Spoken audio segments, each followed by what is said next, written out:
Good evening, everyone. Dr. Patmos here, and I have an interesting, hopefully you'll find it interesting, video that addresses Dr. Robert Malone's essay that he wrote yesterday on his Substack about the notion of correlates of protection for COVID, and that we don't have an officially designated correlate of protection, and why you can't, you know, equate humoral responses or antibody titers as an indicator of protection.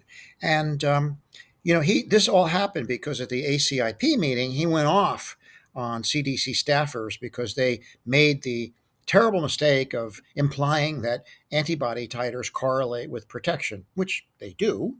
It's just that there are certain technicalities that Malone is correct. We don't have an official correlate of protection. We have is relative correlates of protection, showing that antibody titers do protect against disease, and that cell-mediated immunity protects against severe disease and death. And we know that. We have very good data that vaccinated people were largely spared the worst COVID manifestations, and unvaccinated people weren't. So, what is the whole correlate of protection thing? What is this all about? Well, I've summarized it all down below in the text. So, if you want to get more detail about what correlate of protection means, you can just look at the text down below. And I also included a graph because what I want to demonstrate is the difference between kind of the obtuse esoterica that a laboratory physician might talk about, like correlates of protection and all this technical mumbo jumbo, really, that's test tube stuff, versus what a clinician, a physician who actually takes care of sick patients, cares about. Dr. Malone is a laboratory physician. His training is as a research physician. He doesn't have clinical experience. Based upon his resume, I don't think he's seen a patient in probably 34, 35 years since he was an intern. But for clinicians, it's a whole different thing. We don't really care about correlates of protection. Here's what physicians who actually managed patients in the COVID pandemic will tell you.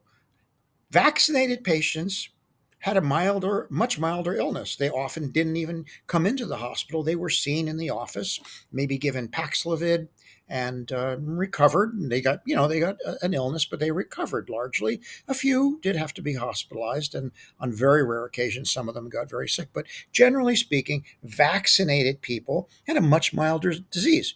On the other hand, unvaccinated people, especially early on in the pandemic, before people had any kind of built up immunity at all, they got really sick. In fact, they died like flies.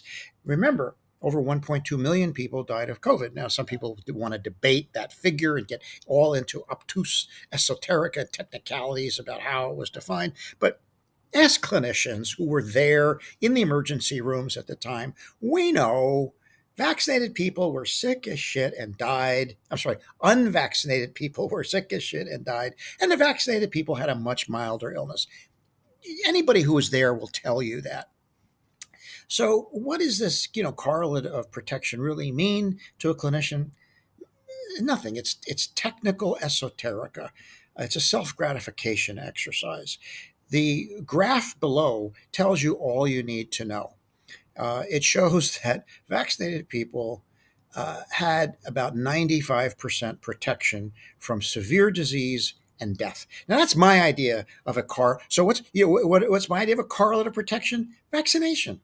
So hopefully that helps clarify some of the mumbo jumbo and gobbledygook around correlates of protection. You want to sound really smart, you can talk about that in a meeting, but go to the emergency room, put on a white coat, a stethoscope, go take care of some sick people.